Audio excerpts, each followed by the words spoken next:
were not interested in math. So I started thinking, okay, how do we make it more lively?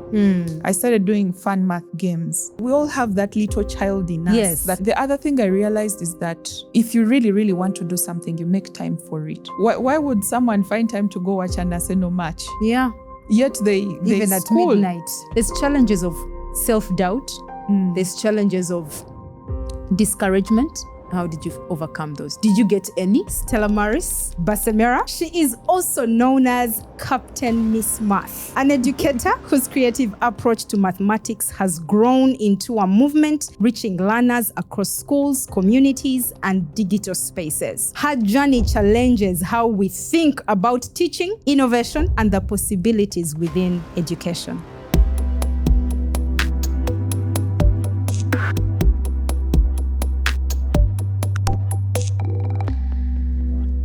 Hello, everybody, and welcome to the Teacher Podcast. Innovation in education normally starts when a teacher is deeply disturbed by a problem. Our conversation today is going to center around such a teacher who was disturbed by a challenge and sought to find a solution. Ladies and gentlemen, once again, welcome to the Teacher Podcast, a space where we get to amplify the stories, the journeys, and the innovations of the educators who are shaping learning on a daily basis. Again, my name is Teacher Flavia. I have not changed. A teacher by profession, a teacher trainer, and as always say, I am very passionate about the teaching profession. Today on set, we are joined by an amazing guest, Teacher Stella. Yes. You are very welcome. Thank you, Teacher Flavia. Thank you so much for inviting me. Yeah, thank you for joining us on the Teacher Podcast. You're welcome. And we are going to get straight into it. Sure. Before Captain Miss Math, who was Teacher Stella? And what problem were you seeing and wanted to solve? So before Captain Miss Math, yes, there was Teacher Stella. A student at Makerere University who went for teaching practice and saw a problem that so many learners were struggling with, and that was mathematics. The children were having a hard time understanding concepts, but they knew they had to do math. Even those that chose it at A-level were struggling with it. So there was a gap which I thought I could fill by giving these learners extra time, though I couldn't do it within school because schools have to follow a program, and that's okay.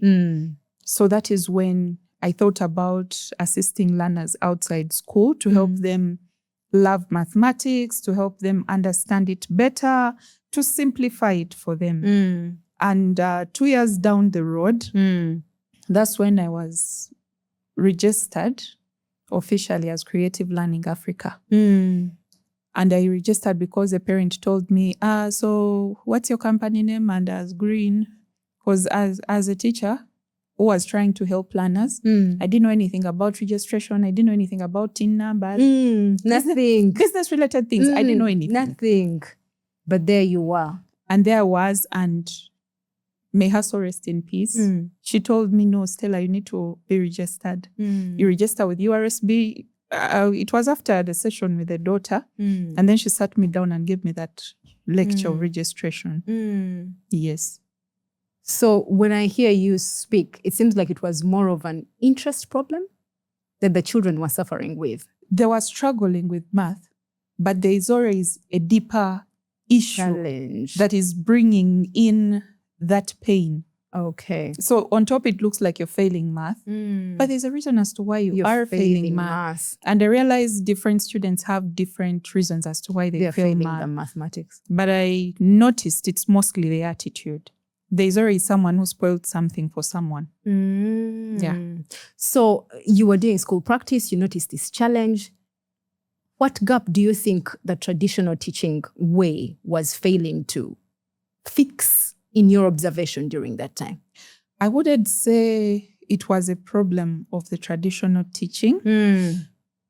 I would say the earlier interactions with the students. So it wasn't a problem which could have started in secondary school. It's a problem which could have begun in primary school. Because by the time you interact with some learners, there is some basic mathematics you need to know when you're leaving primary school. And math keeps on adding onto every level. You just keep on adding onto the previous stuff. So when you come to secondary school and you had a gap in primary school in that particular topic, you're going to struggle, and then you fail, and then you end up saying, I hate math. But the problem is not that you hate math. The major problem is that you have a gap. That was not. If you fix that gap, things could align. Yeah. Okay. So many teachers, I'll tell you, identify the gaps, but they fail to move past finding a solution to this gap. Teachers still identify the gap, and I am hearing already Creative Learning Africa. How were you able to move from gap identification to actually solving a problem? To action. Yeah. I would say, as I said in our chit chat before the recording, I did a strengths test. One time Coach Joanne told me, Stella, you need to do a strengths test so that you know where to put more effort. Yeah. And I'm a problem solver. I'm a creative problem solver. So that is why I see a problem and I want to fix it.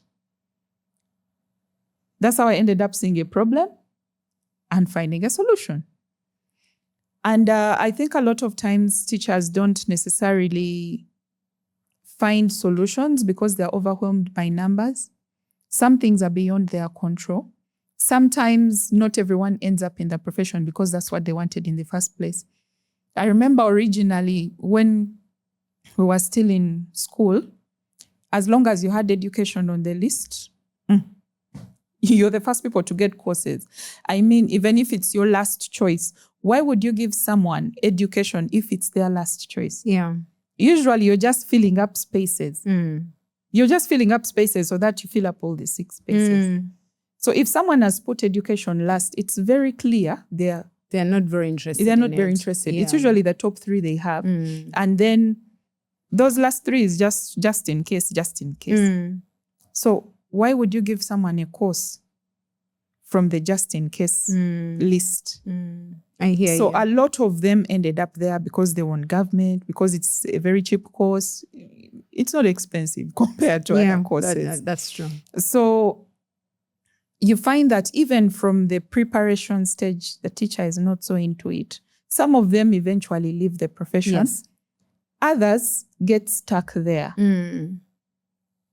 So there is a number of factors as to why they may not find solutions to these problems. But I see one of the biggest challenges is the numbers. Even I've seen very great teachers overwhelmed by numbers. They're teaching 230 students and all of them must understand within a given period, and they have to cover the syllabus. I hear you. So you have pressure from all corners to be able to do that work that you have to do. All right. And in your opinion, it's just your nature that actually allowed you to be able to move past problem identification to action. Action. My nature, it's nature and nurture. Teacher Stella has started. Anyways, now to dig deeper, we have started Creative Learning Africa. Just from the name, it's creative. What are some of the creative ideas or innovations that you are applying in the teaching of mathematics that were helping you see results? Oh, you're getting me excited. You're getting me excited. I did a number of things. I'm always having ideas flowing in my mind. In your mind. And I'm one of those people that if I'm not careful, I can easily go astray with many ideas. Yes. So one thing I did, of course, were the tutorials. But then the basic thing I did for all my learners was what my father used to do for me, to sit down and discuss these marks. Where did they come from? Yes. What should we do? What's the way forward? Yes. And then I call it an assessment. I assess the learner. Yes. I try to find out what could be the root cause of this problem. By the way, I was doing root cause analysis before I even knew it was called root cause analysis. Yeah, to understand. Yes, because I was trying to find out what exactly the problem was. And through doing that, I realized that attitude was a big problem. They were not interested in math. Math can be abstract sometimes. So I started thinking, okay, how do we make it more lively? I started doing fun math games. I started doing math camps. I started doing raps, math raps. I started trying out very many different things. I started trying out cartoons because we all have that little child in us that likes to play, that likes cartoons, that likes music. I mean, when you look at these students, you've been seeing those prom videos. They are all doing the same challenge. Yes. They love music. Give them a song they like, they're going to do it in a very short time. So I thought of, okay, I can't sing, but at least I can rhyme. And so let's try that. Let's try that. So we shared some of the math raps. So that is how I've been doing it. But every year it evolves. There's always an evolution. Yes. And you're thinking of where do you find the learners where they are at and get them interested in this. But as you say that, I'm a teacher, I want to get creative, but there's always the pressure of having to finish the content. How do I balance my creativity and the content that needs to be covered? Do they ever, are they one and the same? Am I able to be creative and still teach and help the learner complete what they're supposed to study? There's always something you're not satisfied with. So if you're not satisfied with something and you feel you could have done A, B, C, D, what's stopping you?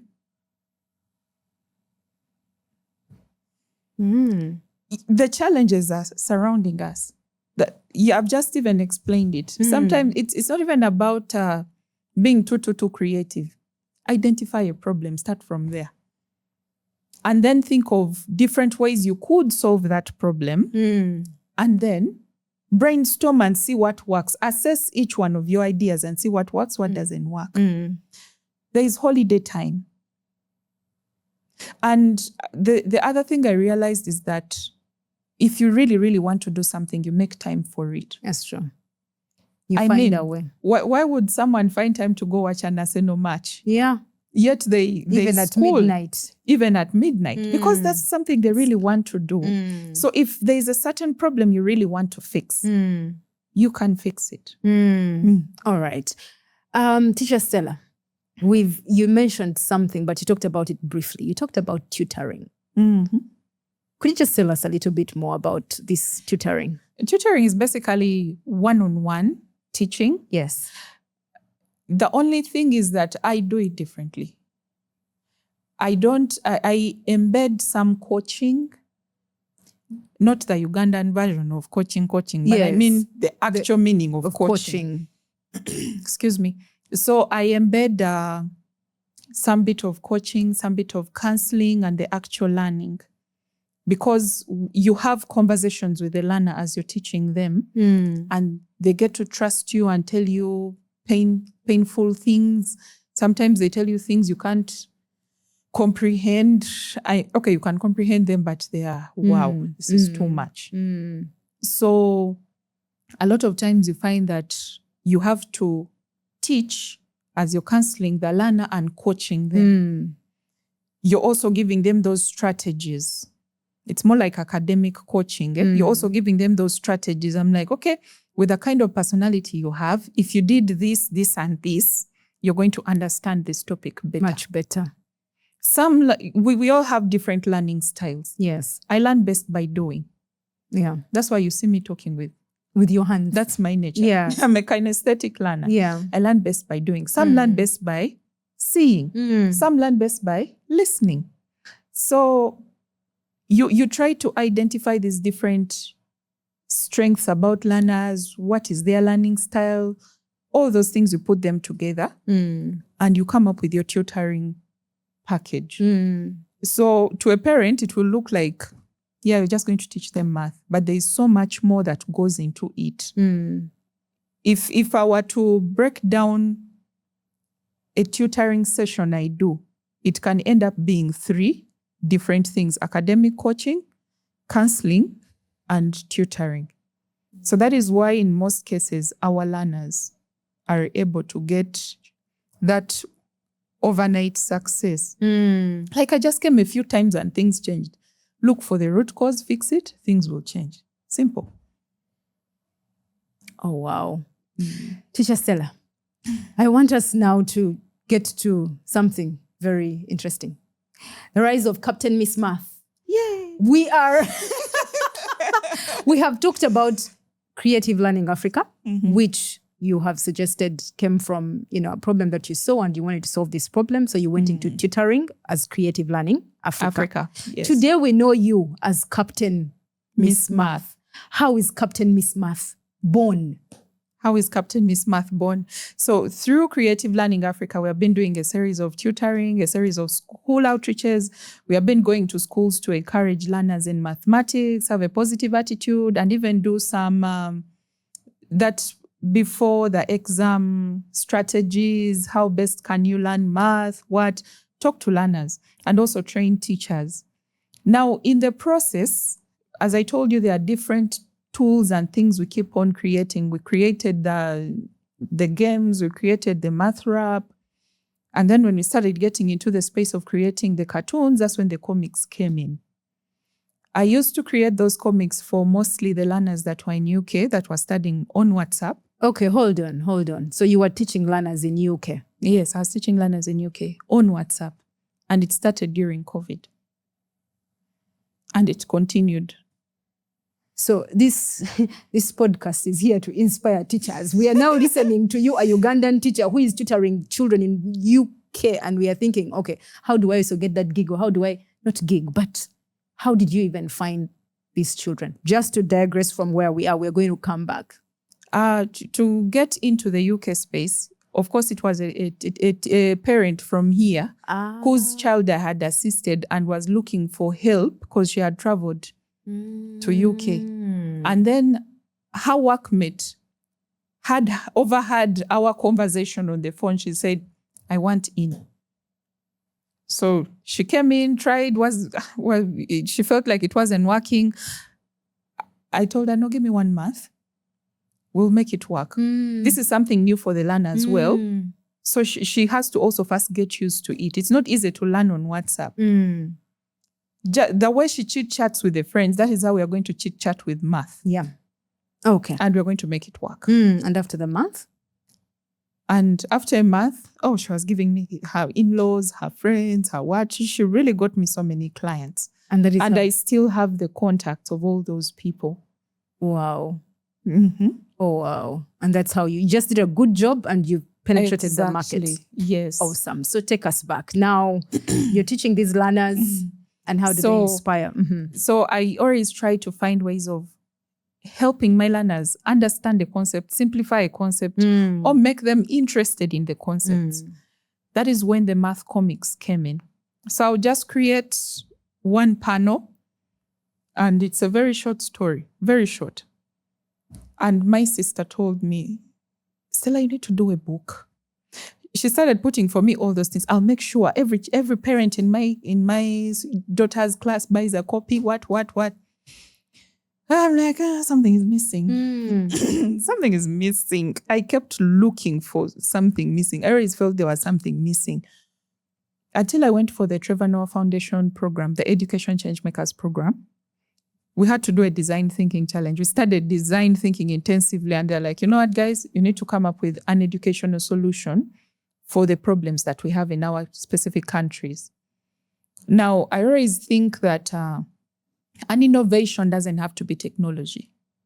An innovation is something that will simplify or improve something and lead to a positive outcome.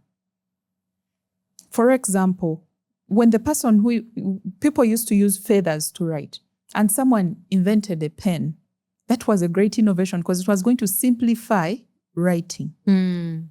So I believe anything that you can do to improve what is already there is an innovation. Yes. So I wasn't really thinking tech. I'm like, okay, tech can happen, but if I look at the real problems of Uganda, It's not tech. We are not yet there. Go to rural Uganda, they don't even have electricity. They've never even seen a computer. So the educational problems right now, in the city it might be tech, but in the village, it is not tech. If I go to the deepest village of the deepest villages, the challenges are very different. The computer is the least of their worries. So definitely I had to look inward. I'm like, okay, I'm trying. I said, but this comic thing here. So I talked to one of the professors there. I'm like, I was thinking of pitching this. And they were just wowed. Like, wow, this is so beautiful. I'm like, are you sure? you know, there's that thing you always feel like, this thing, there's something missing. I kept looking for something missing. And the professors were telling, and there's even one professor, the one who taught us design thinking, he said, get my number. I need to see how this turns out. I'm curious to see how this turns out because this is so great. And I kept thinking, I'm like, okay, maybe I've been underestimating this innovation. So I'm like, let me go with this as my design thinking challenge. I pulled through, I pitched it, and I won. Oh, wow. So you had it, but you were doubting. I wasn't doubting it. You felt something was missing. I knew it was good, but I always felt something was missing. Now, the original idea was to transform the textbook to a storytelling book, but with math concepts. It hasn't died. It is coming. Yes. Though when I sat down I wrote scripts. I have scripts of all math topics, stories of all math topics. I have all the scripts. So I wrote all the scripts and then I said, but I as a teacher, what do I always do for my learners first? We always have that discussion. There are things we need to iron out before we even go for the actual math. Do you practice? How do you practice? Do you do mind maps? How do you do mind maps? Do you consult? If you don't understand, what do you do? There are those basic things that you need to do as a math student or any other student. There are those things that you must do first. So I said, no, I need to do that. That is the book I need to produce first before we go into the mathematics. Yes. We need to deal with the math confidence. We need to deal with the mindset. So that is when I sat down. I said, okay, when I do the assessment session with the learners, that math health check, what do I do for the learners? I'm trying to work on their mindset to help them overcome that anxiety, the fear, the self-doubt that they have and develop mathematical thinking to also have that math confidence in them. So I said, okay, that is the very first book that needs to go out there. Before we even touch any math topic, that is the first book that went out there. So I changed. And this is the result. And that is the result. So the rise of Captain Miss Math. So a lot of those things are my stories. It is my journey. There might have been a few things which I learned along the way that I added, but a lot of those stories are about me because I also struggled with mathematics. In primary school, I used to perform well, but for some reason, math was not mathing. And for me, the math wasn't mathing, not because I didn't understand it, but because things were not making sense. Yes. How does this become this? Why? My questions were always, why? And when I went to high school, that is when I met Teacher Pius. And Teacher Pius is the one who did it for me, that one teacher. Everyone has that one teacher who did it for them. Teacher Pius was that one teacher. Then I also had a mentor called Teacher YB.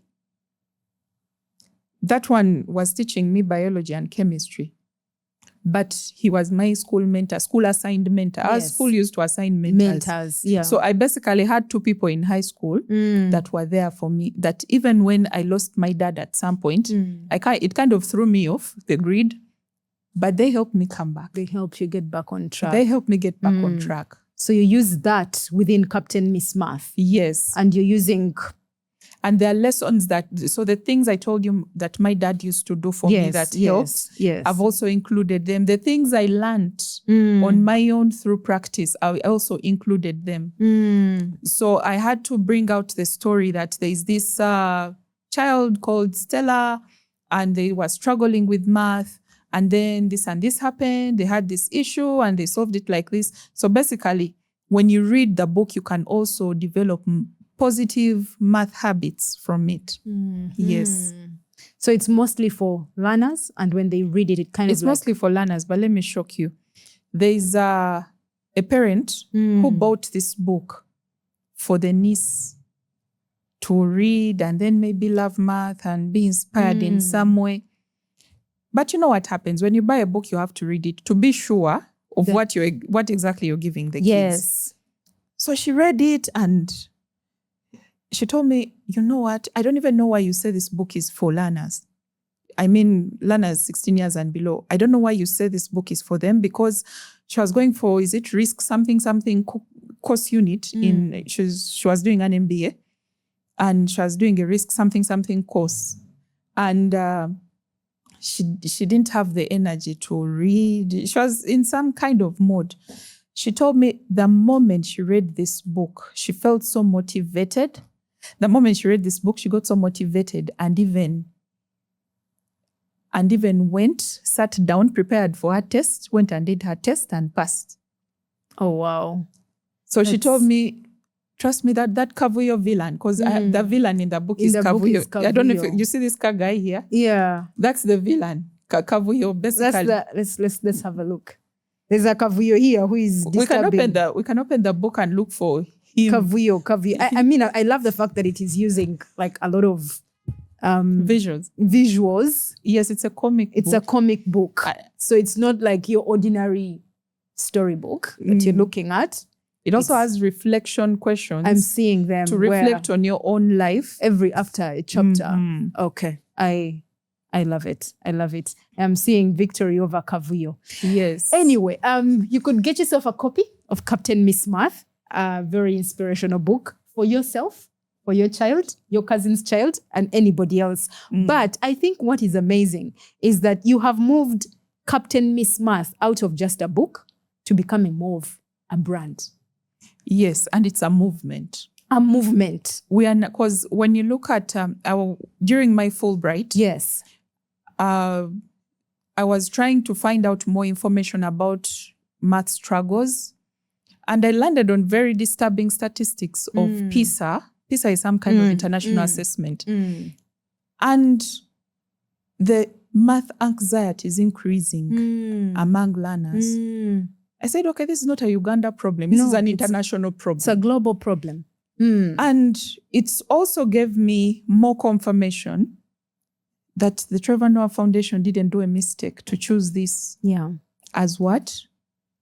As a winner of the Design Thinking Challenge, because we have a real math problem in the world. Yes. And I said we are not even giving that much attention to math anxiety, the fear, the self-doubt. You're focusing so much on the concept of math, yet there's also the emotional side of learning math.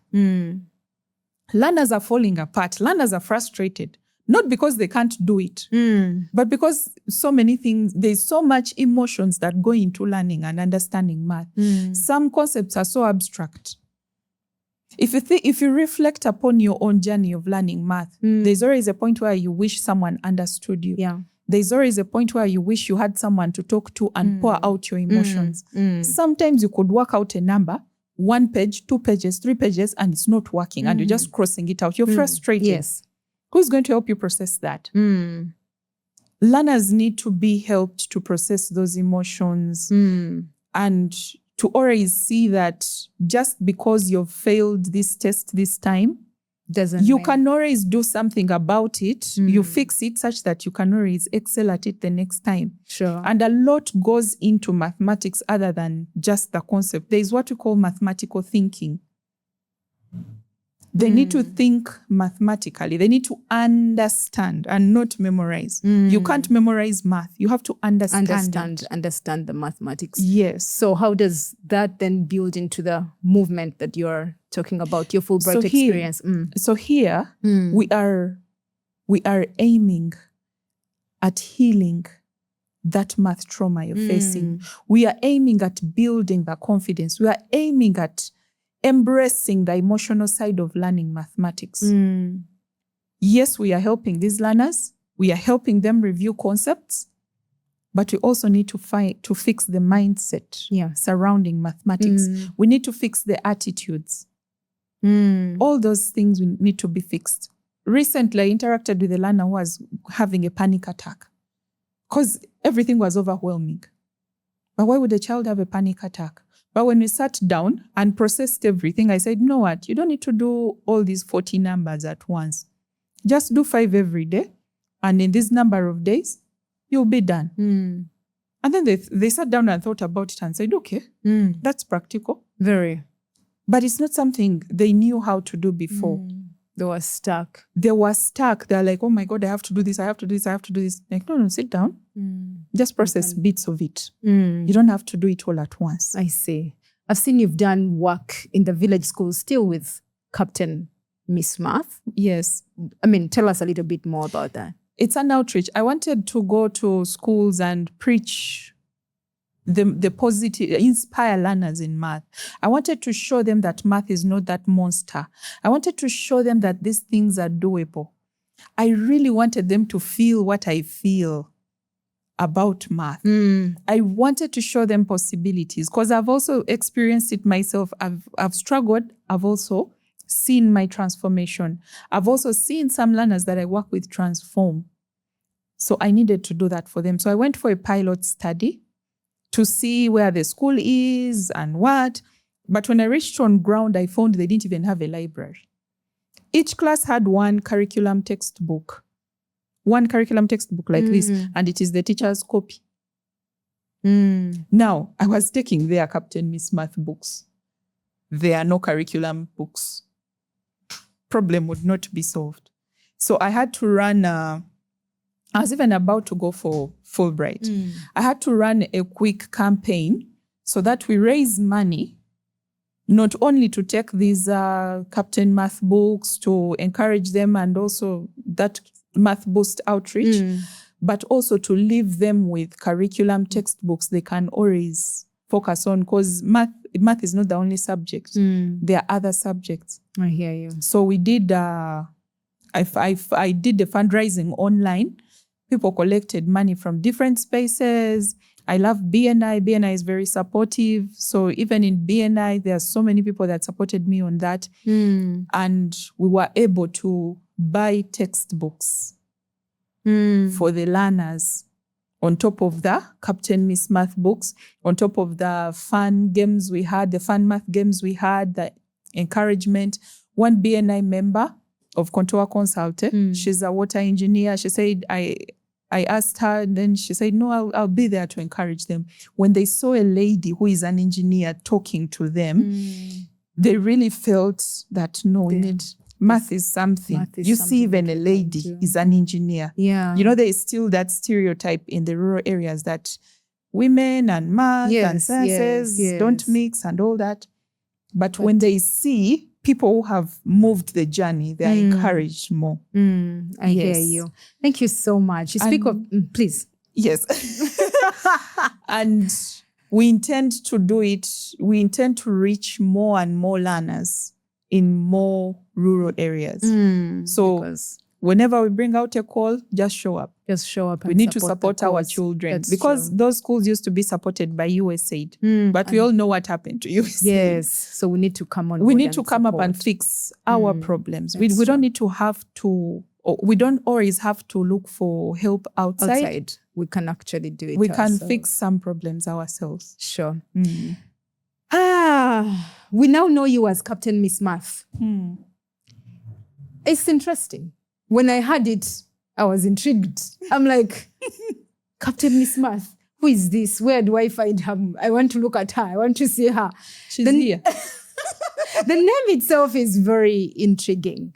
And it makes me curious or takes me to a question around branding. How did you come up with the name Captain Miss Math? But why is it important for a teacher to actually have some form of recognition that they can build around themselves besides just knowing them as the teacher in the classroom? Okay. I've always been a future forward thinker. Okay. So I always think about myself. If I am not there, then what's there? Even coming up with Creative Learning Africa, I needed something that can speak for itself without me in the picture. Now, when it came to this, remember at the time I pitched, it was just math comics. When I sat down and started developing it, I started thinking, okay, we need a superhero. I came up with a costume, and then another teacher, Flavia, of Avis Teachers. Teacher Flavia of Avis Teachers did the sewing for me. And then they came up with a costume. So we were having a photo shoot with my nieces and nephew and all that, because I needed pictures for the cartoons. I didn't want to get into problems of, excuse me. Excuse me. I didn't want to get into problems of copyrights and trademark. I said I need to have original stuff. Actually, Captain Miss Math is copyrighted. So if you're there seeing pictures all over social media, she's copyrighted, my dear, with her costume and everything. Yes. You can't just use her. You can't just use her picture anyhow. Okay. Yes, ma'am.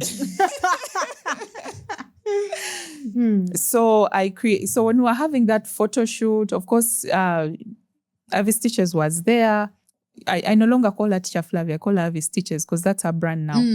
So Avis Teachers was there to make sure that things were right and what. We had the photo shoot. And then one of my nephew asked me, but if you're the superhero, then who is the villain? That's when I'm like, oh, we need a villain. And Kavuyo came in the picture. I looked for the name to give that guy, and there was no name. I said no, but usually the local names are not taken. Yes. That's when I said, let me call this guy Kavuyo, because he brings confusion. So Kavuyo is the villain who lives in your mind, who keeps telling you bad things about math, that you can't do math, that you what. So all the inspirational guides in here are to help you fight Kavuyo out of your head. So that Kavuyo goes, and then your math mindset becomes something. Yeah. All right. Thank you so much. Teacher Stella, I am here. I am a teacher. I am in the classroom. And I am wondering, how do I also build a brand that is known? And I am looking at you. I'm very inspired. Any advice that you'd actually have for me? Yeah. Start from where you are. Every teacher has a problem in class. Every teacher has a problem in their society they are dealing with. Just pick out one. It doesn't have to be fancy. Just pick out one. And find a solution to it. Give it time and find a solution to it, such that if you were to do it, you can start it with whatever you have. And don't always think, I need 10 million. I need blah, blah, blah. I need this amount of money. No, you don't need it. You may need it, but at that moment, you have to think about fixing the problem with the resources you have. For example, if you have money to buy data and be on TikTok, why don't we start from there?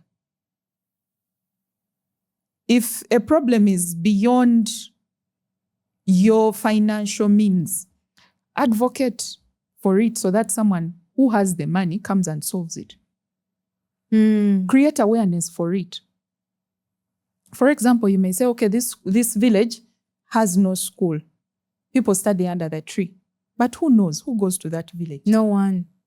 And you are the teacher who is there. If you're the teacher who is there and you have a smartphone with enough data to go and laugh on TikTok videos, to go on WhatsApp, start creating videos and say, this is my school, what. And we shall begin to know you for that. And we shall begin to know you. And you also, you show people.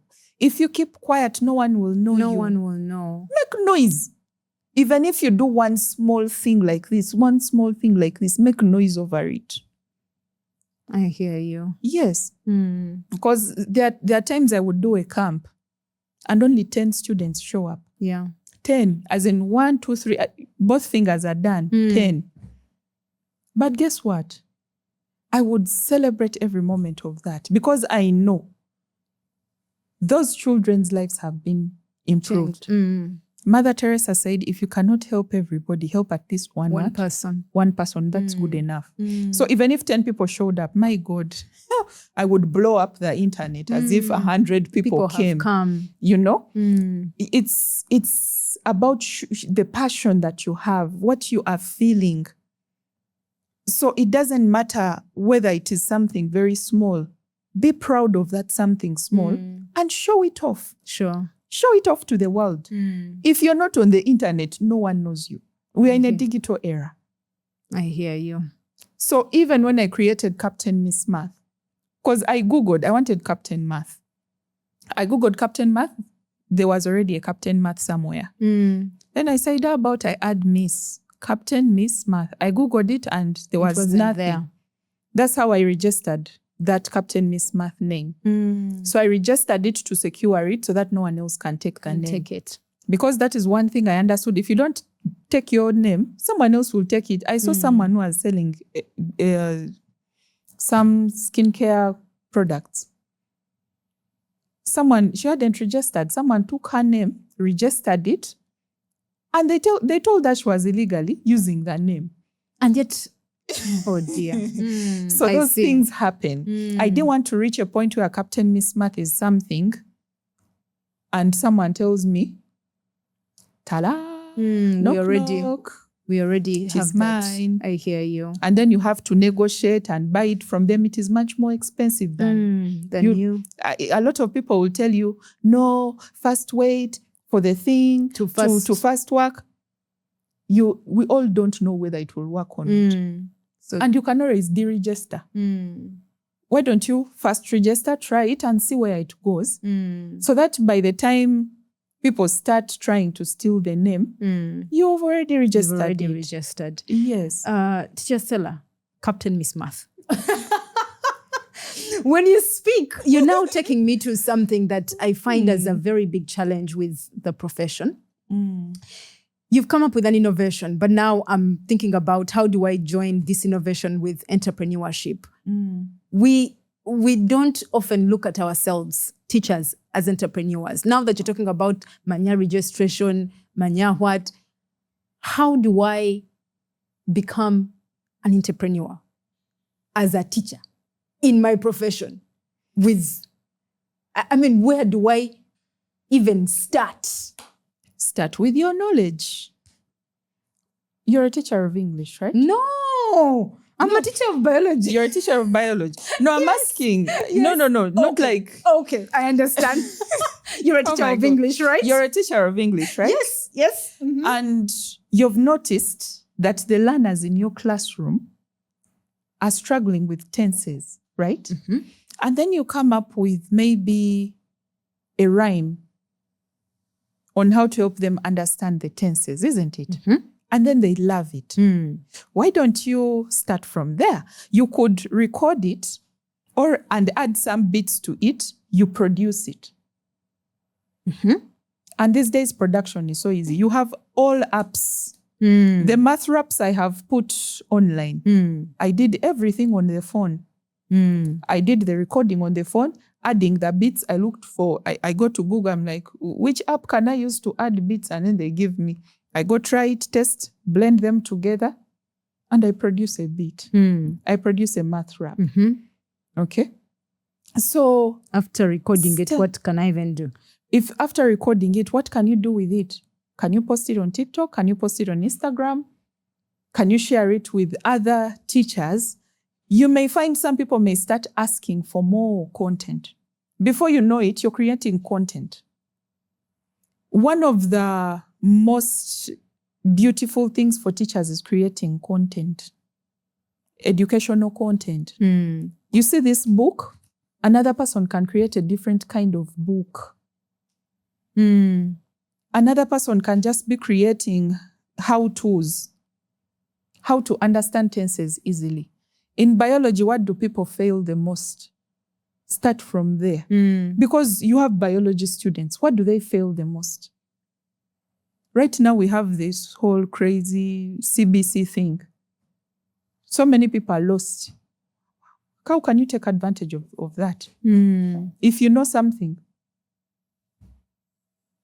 capitalize on that and capitalize on what you already have and what you already know, and be creative with it. Don't just get it from the textbook and put it on, because textbooks are everywhere on the internet. So there's nothing new you're showing us. Just look at what you already have and modify it into something that can be loved. So make also some research. All teachers should be researchers. I don't understand why some don't research, but all teachers should be researchers. You need to keep looking for information. We are lifelong learners. So if you see, there's a time I was doing a teacher training and I had given the teachers an activity. And I noticed one teacher drawing so well. So well. I asked him, so what do you do with this skill? It's like, no, I just draw pictures for the lessons I'm going to do and what. I told him, do you know you can become an illustrator? You can decide to illustrate and the teacher was of SST, I think. Do you know you can illustrate those SST topics for the learners and you sell them to parents for their children and schools? For example, I'll give something that is not. Sometimes when people see me, they think I'm going to talk about math alone. I talk about everything. Now, just imagine. History, most people think you just need to read. But just imagine those stories. For example, the Maji Rebellion. Imagine him illustrating the Maji Rebellion in pictures and making it humorous. Then the chief said, hey, you make it... You comic. You give it life. You give it life. You give it humor. You make it fun. Which child will fail the explanation of the Maji Rebellion? The movement of the band. We just drew maps and then we showed this one moved from here and went there. We wrote so many notes. This one moved from here and went there. This one went there. Draw something in line with that and see if people won't buy it. And you will never know whether something works or not until you put it out there. The first prototype of this book was a tiny book. It was an A5. But after bringing out the A5 book, we realized it is too small. And even when you would open it like this, to read these words, they were too small. Hard. So we had to go back to the drawing board and make the size a bit bigger. Because these words it was not really doing what it has to do. Yes. Now you see it is much bigger. You can even read it from where you are. It is all beautiful and looking nice. This is my mom for real. Oh. This is the actual teacher Pius, but the younger version of him. Oh. Yes.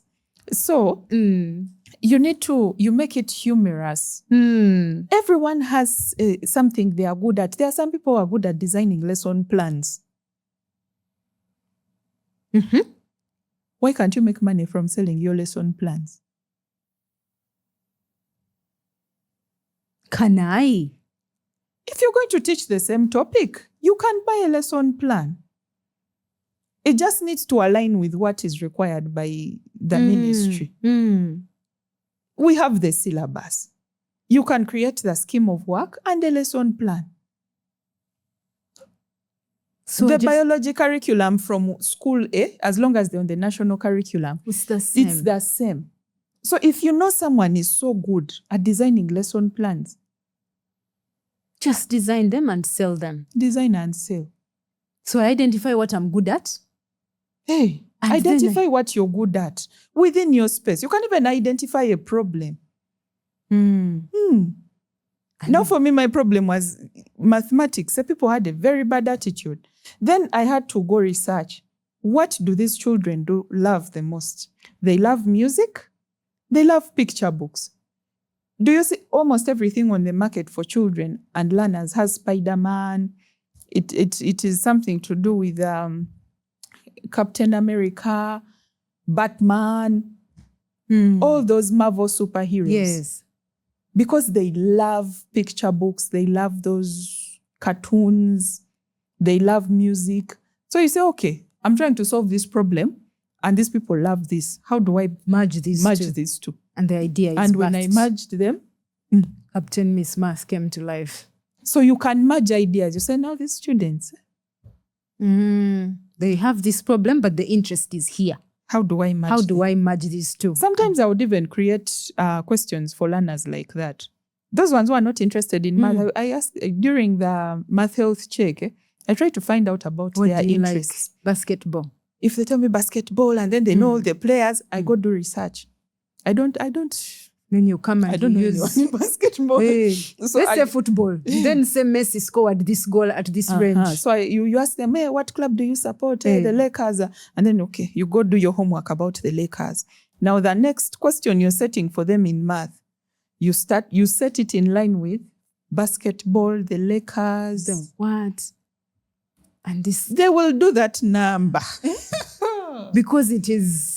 You will bring in you bring in a scenario of a basketballer and you make it mathematical. I hear you. For that particular topic you're teaching. I hear and you. And it will drive the point home. I hear you. Amazing. Wow. If you are out there and you're sitting on something, I hope you've had Captain Miss Math. Yes, they can create digital products. Find something that you are good at or find a problem that needs to be solved and just start. We have been inspired for you to tell us about this and how it started. But I am wondering, have there been any challenges or has it all been rosy? You just woke up and you are like, this is I Uganda. pitched this. After pitching it, it won. After winning, we designed and voila, here it is. Were there any challenges along the way? Yes, along the way there have been challenges. There are times when business is not working out. There are times when we have had to close office. No. Because the things are not working out. There are times, that's why I said I had to learn a lot when it came to business. I knew my craft, but I didn't know business. Those things of so and so didn't pay, and then you find yourself that you cannot afford to pay for the space. Then you hire wrongly. You had an office? Yes. You have an office? Yes. For Captain Miss Math? Yes. Wow. So you find that you've had situations of wrong hiring and all the problems it comes with. Yes, there have been very many problems that are associated with mistakes. So one thing you need to do as you get into business, you find you know your craft. I think it happens a lot with a lot of professionals. If you're a teacher, a doctor, engineer, you know what to do, but you don't. But the business side of things. So, yes, it has not all been a bed of roses. Captain Miss Math came a bit easier, but it didn't come from a place of, wow, it was worked out. No. Just like that. It came from the mistakes I made in the past and fixed them. Share a course so that even me, I don't make the same mistakes. The first mistake, I've told you one of mistakes, wrong hiring. Wrong hire. Okay. Wrong hiring. Poor financial decisions like hiring someone you don't need and you pay them for a long time. But because there is that attachment, Okay, bring it down. I've not yet gotten to the level of hiring. Okay. One of the mistakes we make is about money. Let's say, when are people supposed to bring in payments? And then you're there, I don't want to annoy them. Let me not overpressure them. That is oh my God, these people. I had that kind of thing. Like, should I say over-understanding? In business, there's nothing like over-understanding when it comes to money. Pay for the what? For the product. Pay for the product. That was one of my biggest financial problems in business. Business, najitekamo feeling. Like, oh, Bambi, oh my God, I don't want to disturb them. Let me wait. They might be having problems and I'm stressing them. But when they were getting the service, So that includes tutoring, that includes the products, that includes... So you find that this one has paid their money, you use their money to cover the costs of this other person. So these things here, they were very bad financial decisions. Oh dear. They were very bad financial. Those things of sija kubanja, mama. You will go back to your village. So you have to find a way of joining your teaching craft and business. Actually, for me, my biggest mistake was joining business without knowing anything about business. I just knew I can charge this. My cost is this. That's it. I just knew cost and price minus my profit. That's it. But these things of having an organized company and doing what? Where can a teacher get this basic information about, okay, now I want to start my lesson plan selling, but I have no idea. Google, Uncle Google. Uncle Google can teach me. I just need to go and Google. There are so many online sites right now. Yes. What a beautiful time to be alive. Oh, there's so many digital places you can go and study for free. There's Allison, there's Coursera, there's YouTube. Anything you want to learn in business, you can go learn it. If you want to start selling something, or if you want to get into a certain kind of business, you go find out. There are even people around you who are already doing it. Basically, go ask questions. I hear you. If you don't ask, no one will tell you anything. You have to ask questions. Okay. And you need to, if you want something, you go for it. If you don't ask, I will not know you need. I hear you.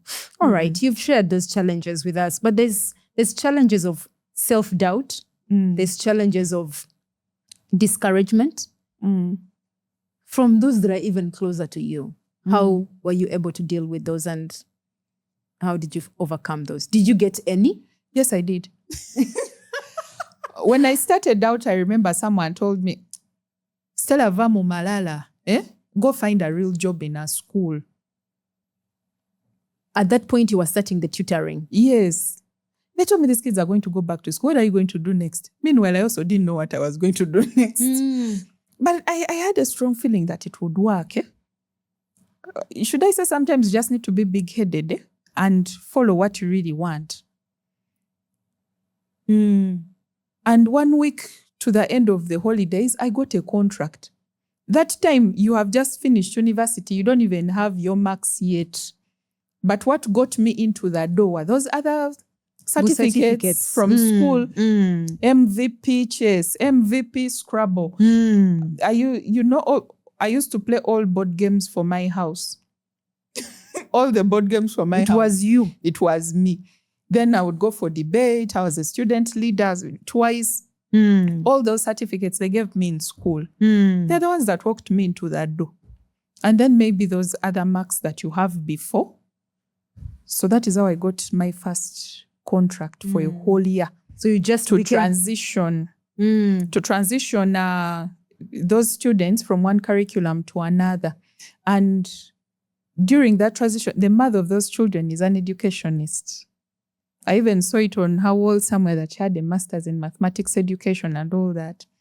She taught me a lot of things. She taught me how to get this curriculum, and this curriculum, you blend them and do what with it. I at some point, I even wondered, why am I even getting paid? Why are you hiring me? She didn't have the time for it. She had her own school. Yes. So I was getting paid, but I was learning. I got experience, which I could equate to 5 years. I had to teach in 5 different schools to get that kind of experience. But she exposed me to the Canadian curriculum. She exposed me to other curriculums I had never even heard about. Teaching practice, I did it in an international school because so I could do the Cambridge and the national. I was teaching both Cambridge and national. So somewhere I said I got exposure from there. But now these other curriculums, she taught me how to blend different curriculums. So that's why I say a lot of my work has been my journey. And right by the time Captain Miss Math came, I had walked a journey and a half. What we are seeing is... This is like the refined version. That's why you see by the time when I won the design thinking challenge, I went and started doing the homework immediately. I registered the name Captain Miss Math. I got a trademark. I did everything I had. The things I didn't do the first time I did for this one. I hear you. Yes. So there is going to be moments of try, fail. But when you fail, you don't stay there, you come back. Try again. When you work and people don't pay you, learn. How do I make sure people pay me? Or maybe they didn't understand the value. Am I giving the right value? Because people pay for value. These days, someone will say, hey, your session is expensive. It is not expensive. It's the value it brings. You will pay 30K to go and have a session. But you'll find yourself in a situation where they are just giving your child a little, so that you go there many times.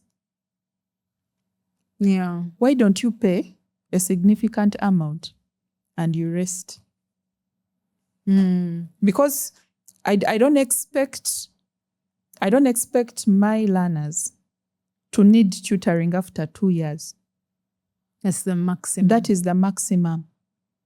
After 2 years, you don't need tutoring. Meaning, anytime less than 2 years, you must have got the change you're looking for, such that you never need tutoring ever again. Unless you find a new topic ahead that is a bit weird, but we will not be starting from ground zero. Wow. Okay. So as a teacher, I need to build the value. You need to build value that people are willing to pay for. There are so many educational problems. And I see non-teachers solving educational problems. But teachers have the professional knowledge to solve those problems. But they're not doing it. They're stuck in class. Not everyone is supposed to end up in class. And Dr. Mugaga told us that not all of you are supposed to end up in the classroom. You are teachers of the world. Find your space in the world and be a teacher there. Not all of you are supposed to be in the classroom. Go kubye nnyo. Bw'oba olaba ekibiina kifunze. Get out. Get out. And find your space out in the world. I found my space. Find your space. Anyway, as we come to a close, I am wondering if there's a young teacher out there who is watching you and they're thinking, I would aspire to be you, the kind of this teacher. What mindset shift should they have in order to turn out as a teacher such as yourself? How differently should they think? But first of all, you need to be resilient because this journey is not for the weak. You need to be resilient. And another thing is that always try to solve problems in your society. We have so many educational problems which need to be fixed. And unfortunately, our governments are overwhelmed. But there are some problems we can fix. Let them do their part and we also do our part. And we are the government anyway. Because if there are no people, there is no government, right? If there are no people, there is no government. If there is one thing you can do, just one thing like this you can do in your society, do it. Start from there. You don't need to have capital. You don't need to have what? The biggest advantage I always tell teachers is that they have their knowledge. If you're a teacher of history, you have your history knowledge. How are you using it to make money? What problems are in your school, in your society? I met a student who is doing a project of doing a solar air conditioner for their classrooms. Excuse me. So they're doing a solar air conditioner for their classrooms. Now imagine if that kind of initiative is boosted. Do you know how big it will become? If they don't drop it, it's going to become big. So any teacher out there, start from wherever you are. Fix the problem. It doesn't have to be in line with tech. It should be something that solves a real problem in society. Yes. Oh, wow. Thank you so much, Teacher Stella. You're welcome. I am hoping that if you're listening out there and you've been having this idea and it's been itching you. And they shouldn't feel embarrassed, by the way. They shouldn't feel embarrassed by anything. Don't be embarrassed. People will always talk. Damned if you do, damned if you don't do. People will always talk. If you don't do it, they'll talk for you. If you do it, they'll still talk for you. How about you just do it? So that if they talk, and then there'll be the same people to say, I know her, she's from my village. She's the one who, did this and the other. Oh, wow. And we can still be able to supplement. But even as you spoke, I think I'm left with one thing. We are teachers of the world. The world. The classroom is becoming very small. Identify your space. I'm seeing mentorship programs. Teachers can go into mentorship programs because that is something they are trained to do and they do it all the time. But how many teachers have you seen doing mentorship programs? It's business people doing mentorship programs. Imagine. There's a lot that we can do, actually. There is so much to do. And we can do it even while we are teaching. We just need to make the time. Yes. And the education when you look at the education space, and all the things in education, there is still so much room for businesses in education. So much room that, you know how they say that the whole place is green? They are very tiny. The only thing that is kind of saturated are the schools, and not everywhere there is a school. But there's opportunity here. But outside the actual school, there are so many other educational things you can do. And I keep telling people out there that people are asking, what is going to make you rich or wealthy in the next 5 to 10 years? Technology is there, right? But teaching is. Do you know how much people are trying to learn something that you know? Teaching is on the list of businesses that are going to change your financial situation. So just teach them what you know. So what matters is how you package that teaching so that people find value in it. Sell your lesson plans, sell your books. You can create nice picture books like this one. This is inspiring learners to love math. I could have just written black and white that tip 1, do 5 math questions a day. Tip 2, but I said, no, let me make it a story. So there are different tips here. Anyone can do them in a different way, but how do you create them such that they are valuable? Value. Create value. And let's see what happens. If we're dropping the mic, we'll drop the mic at that point. Thank you, Teacher Stella. You're welcome. Been amazing. I am hoping that 1 or 2 teachers have been inspired by you sharing your story and just telling us about your journey to the rise of Captain Miss Math. So to my teachers out there, we don't have an excuse. We have seen someone who has done something. Let us go out there and challenge ourselves, think different, and let's see how we can take these opportunities that are available for us and think beyond just the classroom. We all can. This has been an episode of the Teacher Podcast. As I always say, if there is an educator that you think might inspire you and you'd love to see them hosted on the Teacher Podcast, please do leave us a comment so we can find them and bring them here so they can share their story. Thank you so much. It's been Teacher Flavia. Until the next episode, bye. Bye.